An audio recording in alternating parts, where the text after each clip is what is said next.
The following is a list of characters in William Shakespeare's Romeo and Juliet sorted by family allegiance. Prince Escalus, the Prince of Verona, is the desperate resolver of the feuding families. Escalus is the voice of authority in Verona. He appears only 3 times within the text and only to administer justice following major events in the feud between the Capulet and Montague families. He first punishes Capulet and Montague for the quarrel between Tybalt, Benvolio, and a handful of servants. He returns too late to stop the fatal brawls between Tybalt and Mercutio, and, subsequently, Tybalt and Romeo. Escalus is prepared to execute Romeo for his offense Romeo's killing Tybalt, but lightens the sentence to lifetime banishment from Verona when Benvolio insists that Tybalt started the quarrel by murdering Mercutio, a kinsman to the prince. He yells at Lord Montague for engaging in the feud, which really is the root cause which led to Tybalt killing Mercutio. So, according to him, he lost his dear kinsman because of Lord Montague, so by exiling Romeo, Escalus gives him a taste of Montague's own medicine, to see how Montague feels when he loses a loved one.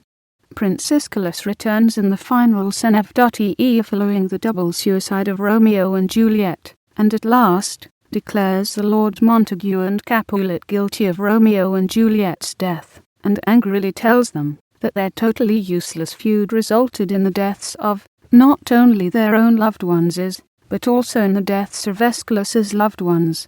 He curses the feud that kills Romeo and Juliet, whom he really feels sad for, just before the lords come to peace with each other. In the end, Prince Escalus becomes very happy that the feud has finally ended, even if with a heavy price, since tended late. Count Paris is a kinsman of Prince Escalus, and seeks to marry Juliet. He is described as handsome, somewhat self-absorbed, and very wealthy. Paris makes his first appearance in Act I, Scene 2, where he expresses his wish to make Juliet his wife and the mother of his children. Capulet demurs, citing his daughter's young age as reason and telling him to wait until she is more mature. Nevertheless, Capulet invites Paris to attend a family ball being held that evening and grants permission to woo and attract Juliet. Later in the play, however, Juliet refuses to become Paris's joyful bride after her cousin Tybalt dies by her new husband Romeo's hand, proclaiming that she now wants nothing to do with Paris. Her parents threaten to disown her if she will not agree to the marriage. Then, while at Lawrence's cell at the church, Paris tries to woo her by repeatedly saying that she is his wife, and that they are to be married on Thursday. He kisses her, and then leaves the cell, prompting Juliet to angrily threaten to kill herself with a knife. His final appearance in the play is in the cemetery, where Juliet is laid to rest in the Capulet family tomb.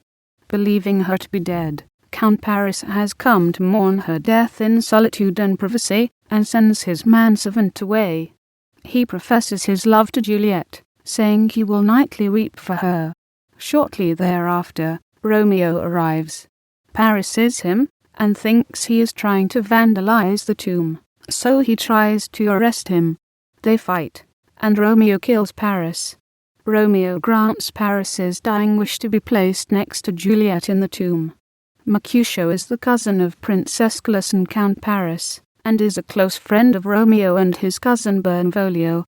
He supports and fights on the Montague side of the feud, and just like a Montague, hates the Capulet family. The invitation to the Capulets' party reveals that he has a brother named Valentine.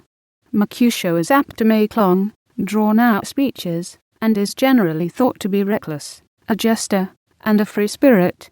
Due to his reckless and flamboyant personality, Mercutio is one of Shakespeare's most popular characters.